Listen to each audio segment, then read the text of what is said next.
Welcome to Shereem Herndon-Brown's College List Builder promo month.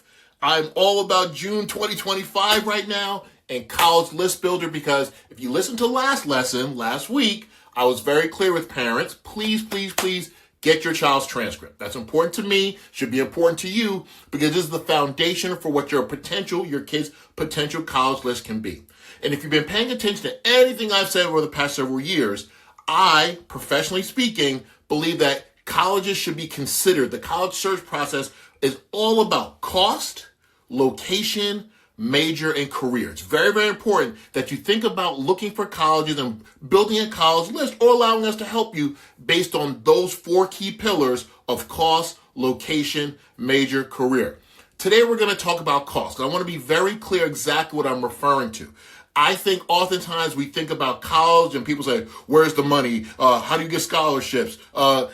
Great. I want you to get as much money as possible for your kid to go to school, but I want you to understand exactly what financial aid is and certain things that you need to take into consideration when you talk about the word cost. Okay, so first and foremost, cost is not just a number, it's a strategy. It's something that you have to remember that the sticker price isn't necessarily the real price. Most people don't pay the full price. They don't pay the big sticker price that you may say $90,000, but you must use the net price calculator on each college's website to let it tell you what is the approximate cost given the information that you offer it. Using net price calculators is critical. And I want you to look at any school that you're considering for your kid to make sure that you and them sit down and understand the numbers behind the cost of this college. A few years ago, a family came to us and said, look, we'd love for our kid to go to a very prestigious school. They knew what my stance on price over prestige, but they wanted prestige. And I understood it and I supported them. And their kid did exceptionally well. And I was extremely proud of her for getting into a range of schools. Once they got financial aid at a school that cost $78,000 sticker price, their financial aid came out to be about $57,000. So they were going to have to come out of pocket $57,000 a year. Another school, a little bit closer, and yes, a state school, they didn't want to restrict their daughter from it territorially, but the school gave her a $50,000 scholarship, right? So she had to pay $27,000.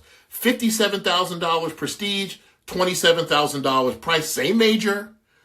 Very similar career projections. But for an undergraduate experience, I think that cost needs to be fundamental. And although all of us want our kids to go to the best schools possible, we must understand how money is factoring into the college process nowadays. So all that said, sticker price doesn't necessarily equal real price, and you have to understand how to use a net price calculator to determine that.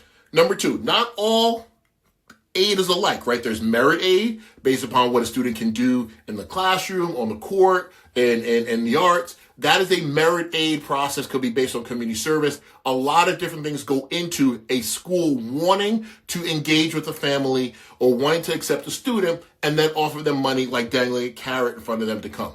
That's their prerogative. But there's also need-based financial aid based upon what your family needs as they go through this process. So understanding need-based versus merit aid, need-based aid and merit aid is also fundamental. I want you to make the smart choice. Or this is number three. So number one, sticker price and the real price don't always equal the same thing. They have to be adjusted given the net price calculator in your actual financial aid award. Understand that number two is understanding aid. Sorry about that. Financial aid, merit aid versus need-based aid, fundamental to understanding what you will qualify for and what that means for your kid. And lastly, making the smart choice early. I want you parents, particularly in the 9th grade, the 10th grade, 11th grade too, have the conversation with the kid. Like, look, college is expensive, life is expensive, and we don't want you to be burdened with a lot of loans. Loan's not a bad word, but it's a word that I want you to enter into this process with open conversations with your children. I want you to do that because there are too often kids don't think about how money could play a part in this, and parents, we've seen it, have to then tell their kid, well, we really could have done differently, but I need you to go here for our pockets. Let's have transparent conversations with our almost adult children about money and costs for college. So having that list early, that conversation early, allows me, as I'm doing this college list builder report for you, to consider that the kid knows that money's a factor, the parents have explained that money's a factor, and that you're all coming together to submit a questionnaire to me, parent and student, and a transcript. And I'm excited to put this list together for you. So please, please, please purchase College List Builder and meet with me. You get a special bonus session this month. I want to do this with you, but you got to understand cost, location, major, career. Next week, we're going to talk about location. But right now, talk to your kid. Make sure you understand need-based aid versus merit-based aid. And very, very importantly, sticker price versus real price. I don't know why I keep forgetting that. Make sure that you understand that the net price calculator can make sure that there's a difference based upon your family situation. Shereem Herndon-Brown, Strategic Admissions Advice. Let's connect. Would love to talk to you and help you build a college list.